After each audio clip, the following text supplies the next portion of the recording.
Welcome to the 5% Club podcast, the space where ambitious leaders go to master their careers and their lives. I'm Shayla King, a former C-suite executive turned performance and happiness coach. And this is the podcast for leaders who want it all. The promotions, the paychecks, and luxurious amounts of time for what matters most. Each week, I'll teach you how to work less, make more, and design a life you love. Let's go. Hi, friends. Welcome back to the 5% Club. I'm Shayla King, your favorite performance and happiness coach. And today I want to talk to you about something that every high-performing parent deals with. It's busy seasons, aka right now we are going through May-Sember. If you haven't heard that term before, it's because May seems to be as busy for parents as December with everything going on. It feels like everything's on fire and you're the only one with a hose. I'm going to share today practical tips with you. But before we jump into logistics, I just want to talk about the mindset behind it and something personal. So I know that when I get too busy, I become a grouch. Last minute requests and schedule changes, they piss me off. I get resentful, I start snapping, and I feel like I've lost control. But part of living the 5% King mindset means remembering this. Even in the chaos, I have ownership. I make the decisions. I am not at the mercy of my calendar, right? And so I get to design my life even in a busy season. When I remember my values, and listen, efficiency is one of my top values. So it's okay that I want things to be efficient, but also kindness is. And I know that when I get too busy, it pulls me out of kindness, and I want to be an inspiration. And a huge part for me of being an inspiration is not about doing everything for my kids, but about showing them a kind of life that is filled with fun and desire and passion and growth and building a business that I absolutely love and having time to be with my children when I'm in a good mood. Really, really important to me that I role model what an amazing, extraordinary life looks like so they know that they deserve it and can have it too. And that means I don't, how do you say it, like burn at both ends. Ever since I was pregnant, I cannot remember any of those cliche things. I'm always like, throw it as far as, or it's as long as, I don't know, burn the midnight oil and something from both ends. I don't know, but you know where I'm going with this. And like, I know so many other parents feel it too. I was at a soccer game last night and all the parents are just talking to each other. I overheard 4 different conversations, and it's women and men just talking about how I'm just so busy. You know, it's just one kid event after another kid event. Yeah, I haven't been going to the gym. I know I used to see you there, but you know, between work and kids and drop-offs, it's just, you know, it is what it is. But I actually see it a little bit different. So if you don't know, we have 5 kids. My husband's had 3 and I had 2, and we're blended working on a little Brady Bunch. And so in our household now, we have 3 that are still in school. So 1 in middle school and 2 in high school, and only 1 driver out of the 3 so far. So I know what it's like to have a lot of things going on. Here's the sports that we've been in. We've been in football. We've been in rugby. We have been in cross country. We have been in basketball. We've been in cheer. We have been in, I'm forgetting, track and soccer and competitive dance, right? So the agenda is full. The kids have a lot going on. And so I understand and feel the pull. But I have made the intentional decision that I'm not going to be the hot mess mom anymore. I used to be that way.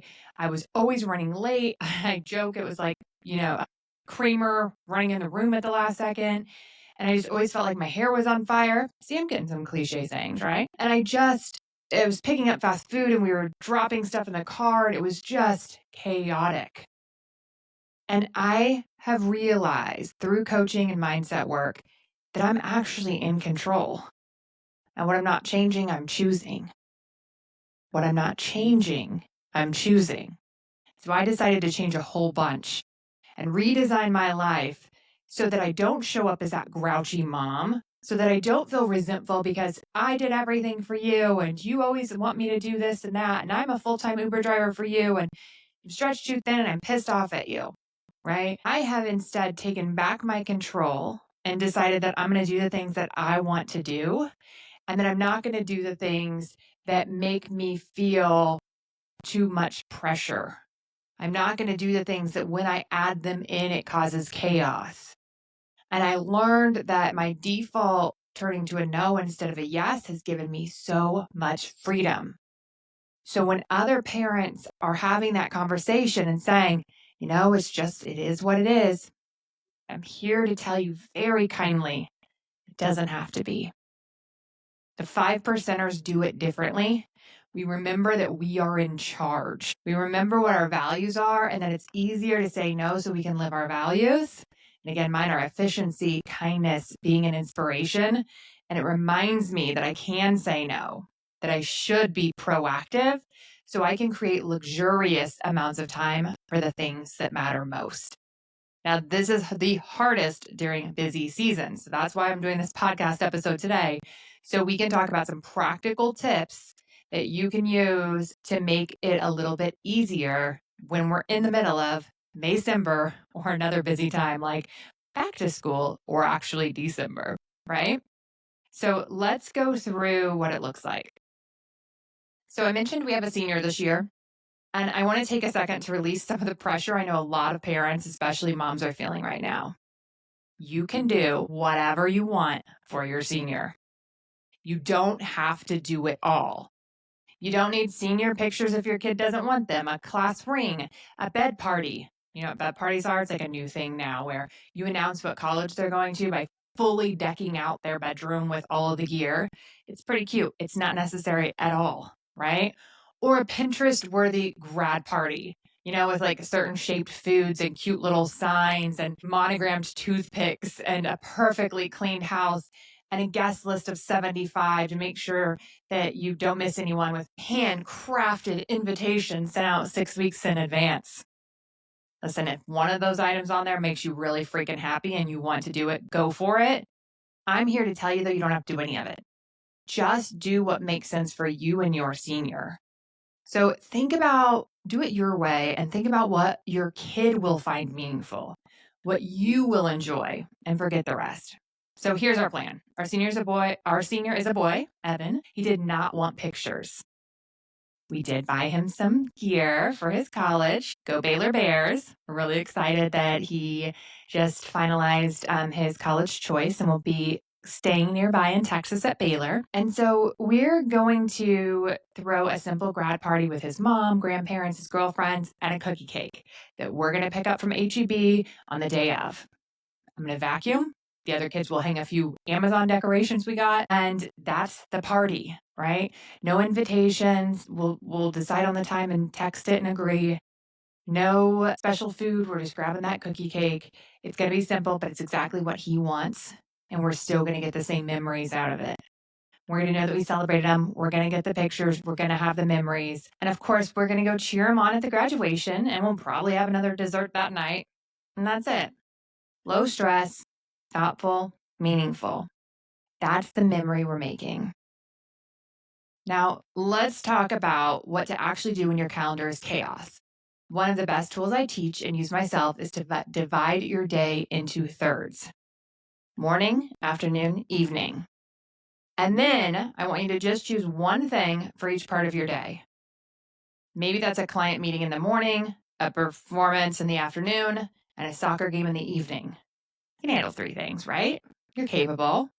And if you get bonus time in between, great. But if not, you already did what matters. And that's how you stop feeling like you're failing all day long or running from the next thing to the next. You're giving yourself luxurious space for the things that matter most. 1 in the morning, 1 in the afternoon, and 1 in the evening. All right. Now let's talk about some tips. First, let's talk about your kids. Most likely, they can do more. I'll share with you a little bit about how we run things in my house. So my kids have a shared Gmail calendar that I set up for them. I have access to it. Their dad has access to it. So we can all see the calendar at all times. They are responsible for adding their own events. Every practice, game, workshop, school thing, even going over to hang out with a friend and have a sleepover. Then they send me a calendar invite for the exact times I need to drive. If they're working 10 to 2, I get 2 calendar blocks, one from 9:45 to 10:15 and one from 1:45 to 2:15. We're not going to do the whole, Mom, I told you, don't you remember? Right? So if it's not in the calendar, I don't go. If it's in the calendar, I make it work or we rearrange if I have something else going on, right? They're also in charge of their own uniforms, their own school forms, their own permission slips, costumes and supplies. And no, I don't wake them up. I don't get them ready for the day. I don't say, don't forget this, don't forget that. They are fully in charge of their own activities and their own items. And obviously, it's age specific and you parent however you want to parent. But I just want to put it out there that you could ask yourself if there's any way that they can take on any more responsibility. Now, when I think about this from my values perspective, I used to think that is it being a lazy mom to do this? Are you like expecting your kids to do stuff because you haven't figured it all out yet and don't have the perfect master plan? I got over that. And here's how. I am not raising children. I am raising adults. I am raising people to leave our house and be great citizens of the world. People that know how to do their own dishes and their own laundry and wake themselves up in the morning and be a productive citizen, make their own appointments, fill out their own forms, do all of those things. And we can't expect that on their 18th birthday, all of a sudden they're capable in all of these areas. They should have that responsibility earlier so that they can demonstrate it, so that they can have you around if they have questions while they're trying things. And by the time they move out, it should be easy breezy, right? So when I'm giving them responsibility, A, they're part of a family, and there's a ton of psychology behind how it helps their self-esteem when they have more chores and they have more activities. And so I am doing it to build a better human, not doing it because I'm lazy and can't figure shit out, right? And I think that is a really important way to have in the back of your mind when you're setting up new expectations for your kids. But I'm not going to wake up a kid. My youngest is 13. She's woke herself up since she was, gosh, it feels like her whole life. I don't know. But she's definitely got herself ready, including making her own breakfast since she was 9. So every kid is different. So I'm not telling you to do what we do. People always tell me that it's helpful to see an example of what other people are doing and to have some real conversation around it. So that's what we're doing. And the question for you would just be, is there an area that I can help empower my kid and teach them adult habits? And it will help me. And not because you're being tough or not because it's just so much easier on you, but it's okay for it to help you become less overwhelmed. Because when we overextend ourselves, remember, we get grouchy and we don't like who we are when we're overextended, and your kids don't either. So let your kids rise and let yourself breathe. Another like random quick tip, I like picking out my outfits ahead of time. So I'll look at the schedule for the week and say, okay, I have to go to this, or I'm choosing to go to this graduation party and I have this event out with my friends. So what am I going to wear for those two things? And then maybe your regular clothes you don't choose, or maybe you do. But especially if there's any kind of special event, picking those out ahead of time really helps with decision fatigue. So that's another quick tip. And then this is a planning tip. So a hack that saves me time every week is that Thursday night, you can have a family meeting. Everyone will bring their calendar. We'll sit down for 15 minutes and talk through the next week. Make sure that we have people giving rides to everybody, making sure if you're going to need, I just got this one. God, I love teachers, but let me tell you, every mom's going to relate to this. Again, let me start with saying, I love you teachers. However, on Tuesday, my daughter gets an assignment to make blood at home. I'm not kidding. She's supposed to make fake blood, right? I was trying to figure out which class this was for. I was like, is this biology? It's for criminal justice, right? I'm sure it's fun, but you have to do it with a partner and it's due on Friday. So she had Wednesday night and Thursday night. She has dance Wednesday night and Thursday night, both nights. And we're supposed to figure this out with another kid. And of course, we don't have the ingredients, and my daughter doesn't drive yet. So thank you for being creative, teachers. If you could give us a weekend to go shopping for supplies and have time for projects like this, especially if they involve other people and schedules, that would be amazing. You know the joke that's like, I needed to hire an assistant just to read all the messages from school? It really is. We're in the thick of it, y'all. We are in the thick of it. But I digress. So going back to this calendar thing, when you don't have same week activities, what you can do is you can create that shopping list and say, I'm going to need this for my game next week. Or like my one daughter who has really long days between practice before school and then games after school. She always brings extra food those days. So she wants a specific little salad and specific salami tray and whatever for those days. And so if we can put that stuff on the shopping list ahead of time, if we can say, I want to bring an end of the year gift to my teacher, then we can pick it up ahead of time. So being able to talk through what's needed and put it on the list so that we can go to the store on the weekend and get everything that we need for that following week, huge, right? And that is the difference between letting life happen to you and everything is scattered and last minute versus being proactive. We have, I mean, I know you guys have all the same things, but it's the end of the year dance party and you got to bring this for that. And you got to bring flowers to the teacher and you've got to bring a gift for this. And so just taking a few minutes for everyone to say, no, look at every single day of your week. What is happening? What might you need? And helping them walk through it to think of it because they're not, their frontal lobe's not fully developed yet. They're not practiced in this kind of stuff. So I don't expect them to be perfect. But being able to sit down and prompt them can help us remember, oh, yeah, and we have this gift exchange on the cheer team. So I have to bring a gift for my partner, whatever it is. And so aligning and taking the time to do that ahead of time, hugely helpful. Right. And then a block time for key events and projects. So like if we would have had a weekend to make the blood, we would have blocked on our schedule that from 2 to 4, she's going to make the blood for criminal justice class and make sure that time works with her partner. Right. If she needs to make a handmade project for school or a gift for a teacher or whatever, we would put those blocks on our calendar as well to make sure we have them. And I always make Sunday nights. Nothing is going to happen from 6 to 10 on a Sunday night. All we're doing is slowly relaxing and getting ready for the week. So everything showers, but homework should be done before then and laundry should be done before then.